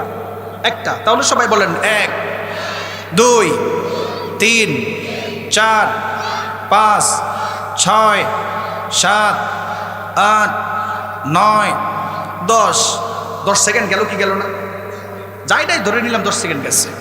কোনো মানুষ যদি প্রতি সেকেন্ডে একটা করে নিউরন গণতে চায়, 1 বিলিয়ন নিউরন গণতে গেলে তার জিন্দেগি থেকে 32 বছর সময় চলে যাবে। সুবহানাল্লাহ পড়বেন না? কোনো মানুষ যদি জেদ ধরে 86 বিলিয়ন নিউরন বাদ দেন 3 বিলিয়ন নিউরন গণব, 3 বিলিয়ন জেদ ধরে যদি কোনো মানুষ 3 বিলিয়ন নিউরন প্রতি সেকেন্ডে একটা করে গণতে যায়, তার জিন্দেগি থেকে 96 বছর চলে যাবে। আল্লাহু আকবার বলেন। তাহলে 86 বিলিয়ন নিউরন গণতে গেলে আপনার কত বছর জন্ম নেওয়া লাগবে চিন্তা করছেন আপনি? চিন্তা করতে পারেন নাই। আল্লাহ তাআলা কি নিয়ামত দিয়েছেন আপনাকে। আপনাদেরকে উদাহরণ দিলে ভালো করে বুঝবেন। কাঠগড়া মাদ্রাসা শিক্ষা এলাকাতে আরো বাড়ুক, দরকার আছে না নাই? আলোচনার বিষয় এটা না, তারপরে বলতেছি যেহেতু টাইমিংয়ে চলে আসছে। এই মাদ্রাসা শিক্ষার দরকার আছে না নাই? এই মাদ্রাসাগুলি কেন এইরকম লোকগুলা পরিচালনা করে এটা ভালো করে শুনেন। মাদ্রাসার মধ্যে হাদিস পড়ানো হয়। আপনার সন্তান যারা এখানে পাগড়ি পাইছেন থাকলে তো বলতে পারতো যে অল্প আমলে নাজাতের জরিয়া, মানে শর্ট আমলে আমরা জান্নাতে যেতে চাই কি চাই না, শর্টকাট। কিছু কিছু মানুষ আছে হুজুর দুনিয়াতে শর্টকাট টাকা পাওয়া যায় ব্যাংক ডাকাতি করলে। কিছু কিছু মানুষ আছে হুজুর শর্টকাট টাকা পয়সার মালিক সুদ খাইলে, আছে না নাই? তো শর্টকাট জান্নাতে যাওয়ার দরকার আছে না নাই? শর্টকাট জান্নাতে যাওয়ার একটা আধুনিক ব্যাখ্যা শুনেন, হাদিসের আধুনিক ব্যাখ্যা শুনেন। অল্প আমলে নাজাতের জরিয়া এর আধুনিক ব্যাখ্যা সবাই একটু আমার সাথে বলতে হবে। আমরা এই মুহূর্তে ধরে নিলাম আমাদের অ্যাভারেজ বছর হচ্ছে 60 বছর। কত বছর? 60 বছর।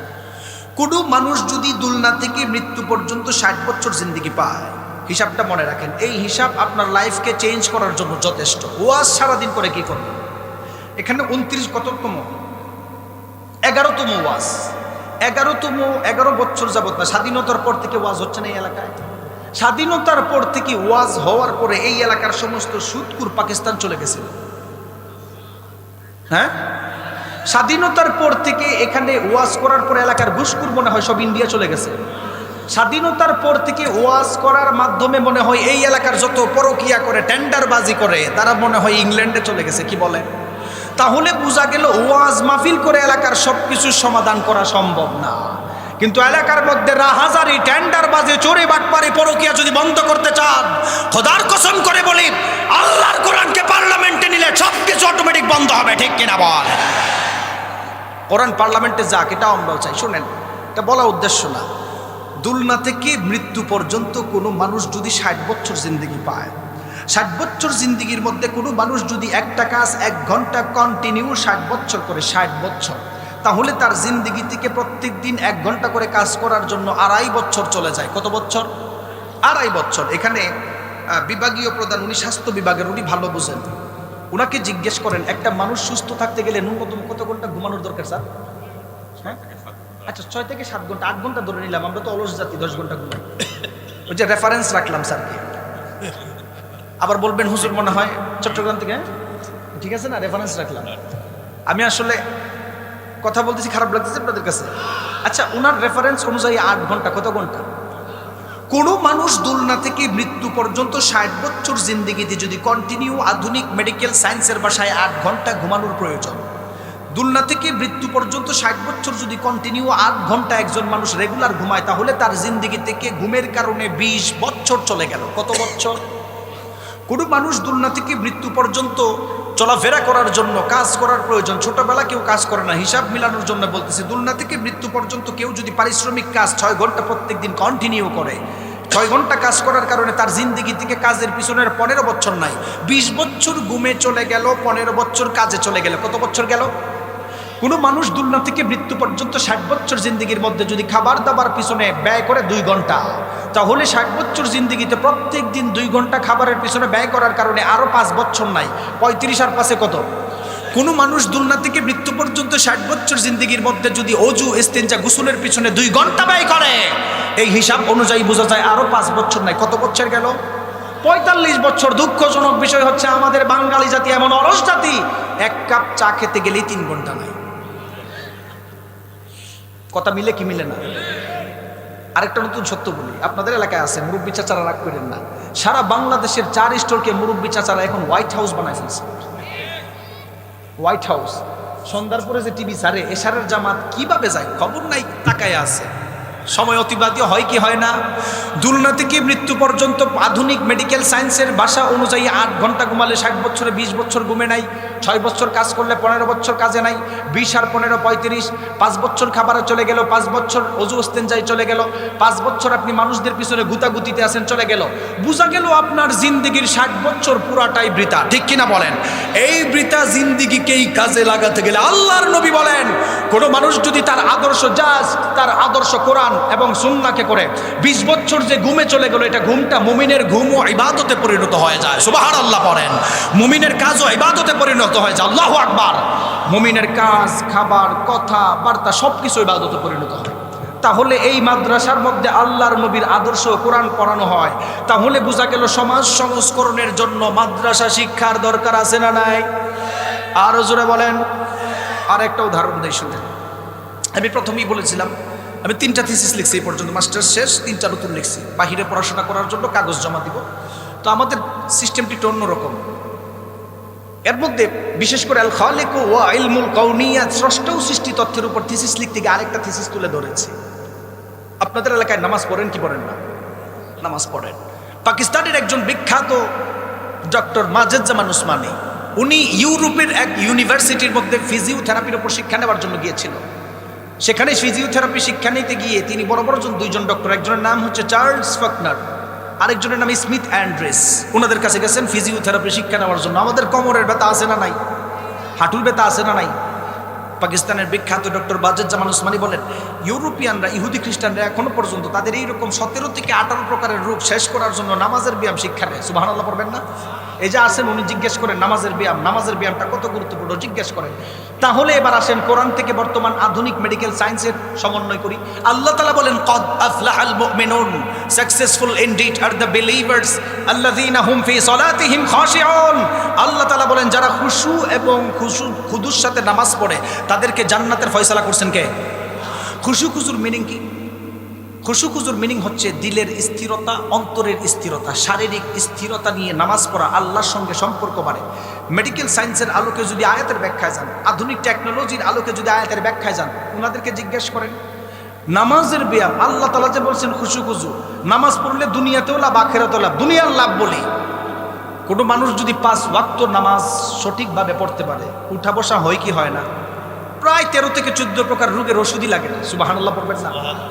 সেজদা দিলে ব্রেইন কি স্মুথ হয়, আমাদের ফ্রন্টাল লব, অক্সিপিটাল লব কি স্মুথ হয়, বলার মতো না। সেজদার মধ্যে পাওয়ার আছে না নাই? তাহলে মাদ্রাসা শিক্ষার দরকার আছে না নাই? কেন বললাম there is no contradiction between the holy book Quran and science? কোরআন এবং আধুনিক বিজ্ঞানের মধ্যে কোনো দ্বন্দ্ব নাই, বরং বিজ্ঞান যত উন্নত আর বিকশিত হচ্ছে, কোরআনের কাছে বিজ্ঞান তলি নেই। আরেকটা উদাহরণ দিই। 2000 সালের পরে বিজ্ঞান জানিয়েছেন স্বাভাবিক তত্ত্ব, মানুষ বৃদ্ধ হলে চুলদাড়ি পাকে কি পাকে না? আপনাদের পাকে না মনে হয় মুরব্বী চাচা? বিজ্ঞান অস্বাভাবিক তত্ত্ব জানাইছে, কখনো কখনো টেনশনে পড়লে যুবকদেরও চুলদাড়ি পাকতে পারে। পাকে না এখন? আচ্ছা, বিজ্ঞান জানাইছেন 2000 সালের পরে বিজ্ঞান উন্নত হয়েছে, আলহামদুলিল্লাহ। আমরাও টেকনোলজির জমানায় অনেক কিছু সুবিধা ভোগ করতেছি। সায়েন্সের অনেক ভালো দিকও আছে, খারাপ দিকও আছে। খারাপ দিকটা একটু পরে বলি, ভালো দিকটা শুনুন। বিজ্ঞান যখন এই তথ্য জানাইছেন, আহা, পৃথিবী তো কত সুন্দর তথ্য দিয়েছেন। আপনি যে কাঠগোড়া মাদ্রাসায় কোরআন পড়ানো হয়, কোরআন একবার রিসার্চ করছেন? করেন নাই। আপনি আল্লাহ রাব্বুল আলামিন ১৫০০ বছর আগে সূরাতুল মুজাম্মিলের ১৭ নম্বর আয়াতে এই তত্ত্ব তুলে ধরছেন। সুবহানাল্লাহ জুড়ে পড়বেন না? আল্লাহ বলেন, ফাকাইফা তাত্তাকুনা ইন কাফারতুম ইয়াওমান ইয়াজআলুল উইলদানা শিবা। ইবনে আব্বাস রাদিয়াল্লাহু তাআলা আনহু এই ব্যাখ্যার মধ্যে বলেন, হে নবী, ইবনে আব্বাস রাদিয়াল্লাহু তাআলা বলতেছেন, আল্লাহ তাআলা হাসরের ময়দানে আদম আলাইহিস সালামকে বলবেন, ১৯৯৯ জন জাহান্নামীকে তুলে আনো। আল্লাহর নবী বিখ্যাত সাহাবী ইবনে আব্বাস রাদিয়াল্লাহু তাআলা আনহু বলেন, ১৯৯৯ জন জাহান্নামীর কথা শোনার পর মানুষ এত ভয় পাবে, আল্লাহ তাআলা বলেন ওই দিনের ভয়াবহতা যদি কেউ দেখে তাহলে নবজাতক শিশুও ভয়ে টেনশনে বৃদ্ধ হয়ে যেত। সুবহানাল্লাহ বলবেন না? কোরআন তো আপনি পড়েন না, গবেষণা করেন না। আমাদের হুজুরদের বিরাট সমস্যা, পাবলিকেরও বড় সমস্যা, সব হুজুরদের উপর দোষ দিয়ে দেয়। সব তো আমাদের কাজ না রে ভাই। আপনার ইসলাম শিক্ষার দরকার আছে না নাই? মাদ্রাসার সিলেবাস অনুযায়ী এক নতুন তথ্য শোনেন। মাদ্রাসার সিলেবাস মিশকাত সানি ২য় নাম্বার খণ্ডের লাস্টের দিক দিয়ে পৃষ্ঠার 3091 নাম্বার হাদিস, যেই হাদিস বিবাহর মধ্যে বেশি পড়া হয়। হুজুররা বিবাহ পড়ায় কি পড়ায় না? বিবাহ হলে ওই হাদিসে পড়ায়। আন মাকাল ইবনে ইয়াসারিন রাদিয়াল্লাহু তাআলা আনহু قال তাযাওয়াজুল ওয়াদুদ আল ওয়ালুদ ফাইন্নী মুকাসিরুম বিকুমুল উমামা। আল্লাহর নবী বলেন, বিবাহ করার সময় এমন মেয়ে, এমন ফ্যামিলি থেকে বিবাহ করো যেই সমস্ত মেয়েরা বাচ্চা দেওয়ার ক্ষেত্রে তাদের বংশীয় বেশি, অর্থাৎ বেশি বেশি বাচ্চা দিতে পারে। আল্লাহর নবী বলেন, আমি তাদেরকে উম্মত বেশি হলে হাসরের ময়দানে তাদেরকে নিয়ে গর্ব করব। সুবহানাল্লাহ পড়েন। এই হাদিসের উপর আমাদের গবেষণা নাই। কোরআন হাদিস পাওয়ার পর আমরা আছি এগুলোর তাবিজ বানানোর ধান্দায়। হ্যাঁ, তাবিজ লেখে এরকম হুজুর আছে না নাই? হ্যাঁ, কোরআন হাদিস পাওয়ার পর নিজের পকেট গরম করার কারণে তারা শিরকি কাজের সাথে লিপ্ত। আপনি কোরআন পাওয়ার পর একদিন রিসার্চ করেন নাই, উপমহাদেশ ধ্বংস হওয়ার বিরাট ইতিহাস। আসলে এগুলো এখন অনেক রাত হচ্ছে, তারপরে বলি 1754 সাল থেকে 1974 সাল পর্যন্ত হাদিস নিয়ে স্টাডি হয়েছে এই হাদিসের উপরে। তারা জানে মুসলিমরা নবীর হাদিসকে তাদের জীবনের কলিজার চাইতেও ভালোবাসে, ঠিক কিনা বলেন?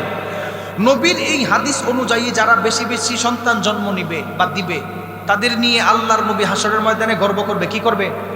আরো জোরে বলেন, গর্ব করবে। তারা চিন্তা করছেন না, শেষ জমানায় যদি ধর্মযুদ্ধ হয়, মুসলিম জনসংখ্যা যদি বেড়ে যায়, তাহলে তো তাদের সঙ্গে যুদ্ধে পারতে কষ্ট হবে।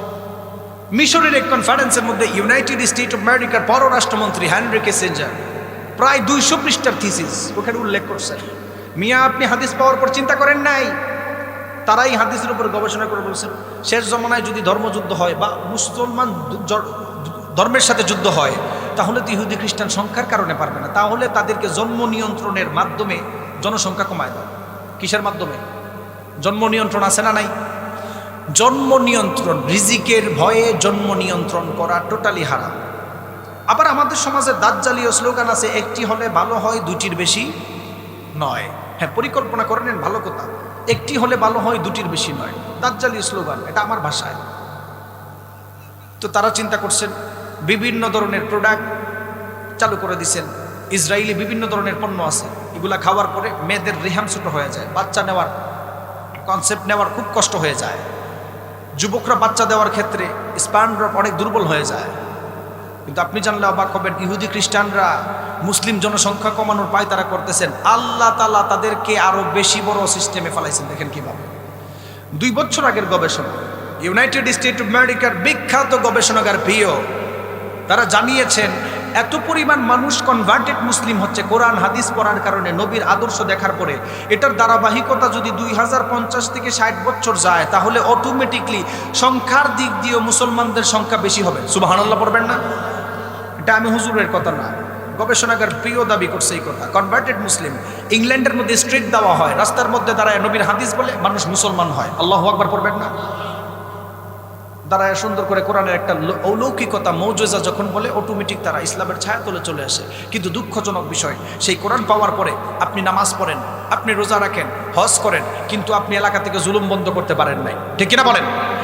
বাংলাদেশে বহু এরকম মুসল্লি আছে, প্রথম কাতারে নামাজ পড়েন, নামাজ পড়তে পড়তে সেজদা দিতে দিতে কপালে দাগ ফালাই দিছে, মসজিদ থেকে বের হয়ে এলাকার মধ্যে আপন বোনের জায়গা নিজের নামে লিখে নেয়। এরকম নামদারি মুসল্লি আছে না নাই? এই বাংলাদেশের সবচাইতে অবহেলিত এক পার্সনের নাম হচ্ছে ফুফু, বাপের বোন ফুফু। আপনারা রাগ করছেন এই কথাটা? এখন মহিলারা, মা বোনরা বলবেন, হুজুর ঠিক আছে, এতদিনে ভালো কথা বলতেছেন, যে হুজুররা আনছে চট্টগ্রাম থেকে, এতদিনে হক কথা বলতেছেন। হক কথা না, যেটা হক এটাই বলতেছে। শুনেন, বাংলাদেশের সবচাইতে অবহেলিত এক পার্সনের নাম হচ্ছে বাপের বোন ফুফু। আমাদের দেশের ট্র্যাডিশন এত খারাপ হয়েছে ইসলাম না থাকার কারণে, নবীর হাদিস না জানার কারণে, নবীর হাদিস না থাকার কারণে ভাইয়েরা তাদের বোনদেরকে জায়গা দিতে চায় না। এই ট্র্যাডিশন আপনাদের এলাকাতে আছে? আরে বাপরে বাপ, আওয়াজে বোঝা যায় আছে। বহু হাজি সাহেব হজ করতে করতে হাজি হাজি হাজি হাজি টাইটেল লাগায়, নামাজ পড়তে পড়তে কপালে দাগ ফেলে দেয়। আল্লাহর কসম, নবীর হাদিস অনুযায়ী ওই রকম নামকে ওয়াস্তে হাজি কখনো জান্নাতে যাবে না, ঠিক কিনা বলেন? আবার ফুফুকে জায়গা না দেওয়ার পিছনে অগ্রণী ভূমিকা পালন করে ভাতিজারা। এখন যুবকরা চুপ, ঠিক কিনা বলেন? বাপরে ফর্মুলা শিখায়, আব্বা দাদা আমার ফুফুরে আপনার কাছে রাইখা গেছে, আপনি ম্যাট্রিক দিলেন, ইন্টার পড়াইলেন, অনার্স করাইলেন, মাস্টার্স করাইলেন, সব করাইলেন, বিবাহ দিলেন টাকা খরচ কইরা, আবার ফুফু জায়গা চায়, ওনার তো জায়গা দেওয়া যাবে না।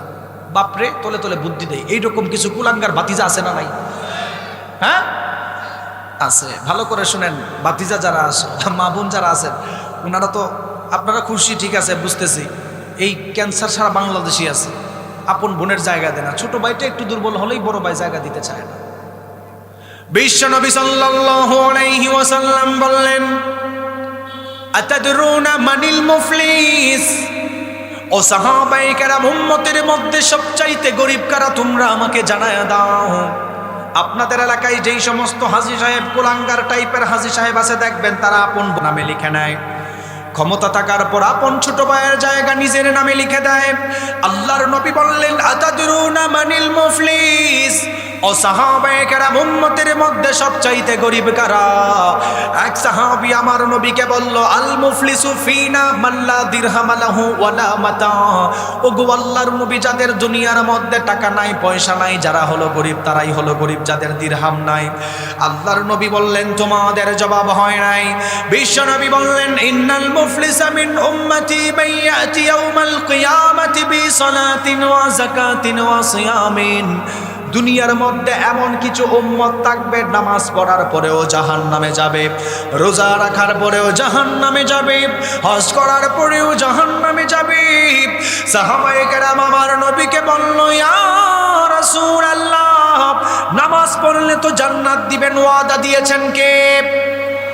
তাহলে নামাজ পড়ার পরে জাহান্নামে কিভাবে যায়? আল্লাহর নবী হাদিস শেষ করছেন, ভয়ঙ্কর হাদিস শেষ করতে বলছেন, ওয়া সাফাকা দামা হাযা ওয়া আকালা মালা হাযা ওয়া কদাফা হাযা। কিছু কিছু নামাজি প্রথম কাতারে নামাজ পড়বে, আবার সমাজে জুলুমও করবে, আছে না নাই? কিছু কিছু নামাজি দেখবেন তসবিহ পড়তে পড়তে হাতে নখ কেটে, নখ ক্ষয় করে ফেলছেন, কিন্তু সে তসবিহ পড়তে পড়তে মানুষের আইলে যখন যায়, লাইলটা নিজের নামে কাইটা নিয়ে যায়, আছে না নাই এরকম নামাজি? আল্লাহ নবী তাদের কথা বলছেন, 5 ওয়াক্ত নামাজ পড়ছে, 5 সবসময় রোজা রাখছে, হজ করছে, যাকাত দিছে, ওয়া কদাফা হাযা ওয়া আকালা মালা হাযা ওয়া সাফাকা দামা হাযা লাম ইয়াদখুলিল জান্নাহ। কখনো তারা জান্নাতে ঢুকবে না। মানুষের হক মারা যাবে। কোরআন সারা পৃথিবীর মধ্যে সবচাইতে দামি হওয়ার 4th নাম্বার, এই ইজাজ ইলমির কারণে সবচাইতে দামি হওয়ার অন্যতম কারণ হচ্ছে এই কোরআন এমন এক কিতাব, যে কিতাবের মধ্যে কোনো ভুল নাই, ভুল ধরারও চান্স নাই। সুবহানাল্লাহ পড়বেন না?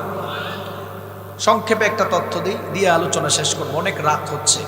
শুনেন, ফেরাউনের কথা আল্লাহ তাআলা কোরআনুল কারীমের 114টা সূরার মধ্যে 44 সূরার মধ্যে বলছেন। কয়টা সূরাতে? 114টা সূরার মধ্যে 44 সূরায় আল্লাহ ফেরাউনের কথা বলছেন। এর মানে মনে হয় ফেরাউন আল্লাহর ওলি ছিল। কি বলেন? 6236 আয়াতের মধ্যে ফেরাউনের কথা আল্লাহ তাআলা 532 আয়াতের মধ্যে লিখছেন। এর মানে মনে হয় ফেরাউন আল্লাহর ওলি ছিল। কি বলেন? 114 সূরার মধ্যে 44 সূরায় আল্লাহ ফেরাউনের কথাই নাই কথা বুঝাইছেন।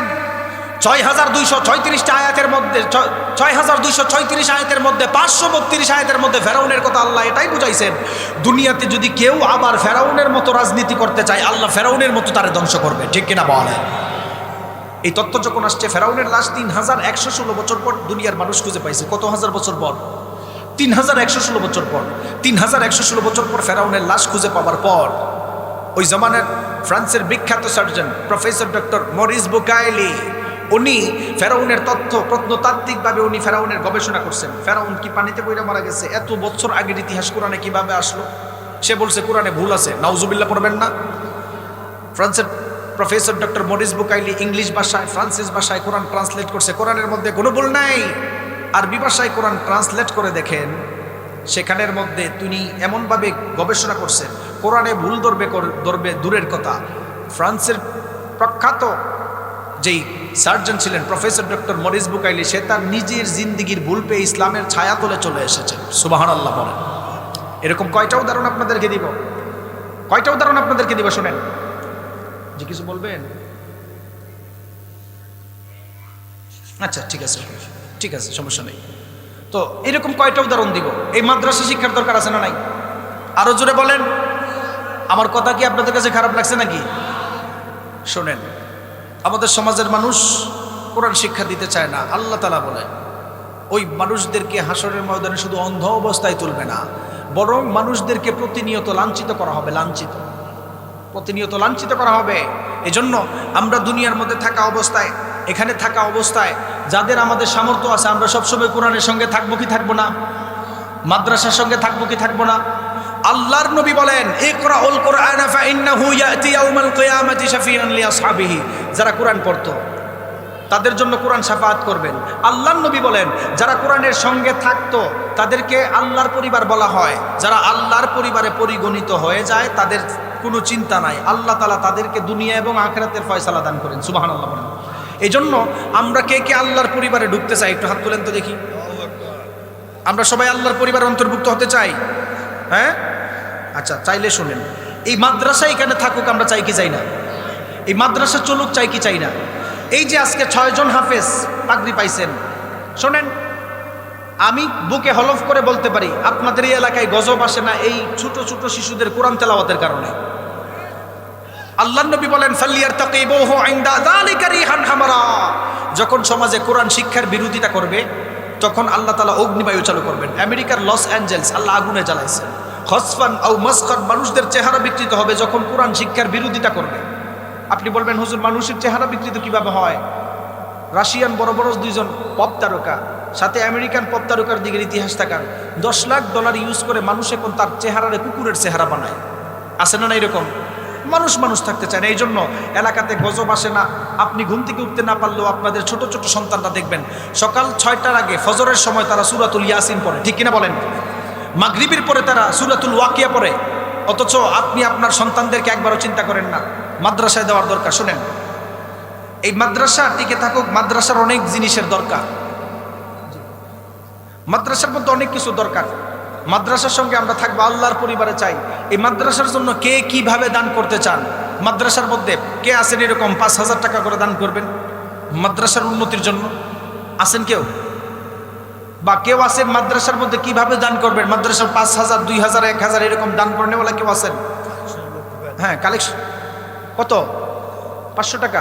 মাশাআল্লাহ, নারে তাকবীর। চাচার নাম কি? হ্যাঁ, মোহাম্মদ ইব্রাহিম মিয়া। 500 টাকা। আল্লাহ তাআলা কবুল করুন, আমিন। বিশেষ করে মা বোনদের কাছে পাঠান, ওনারা বেশি দান করেন।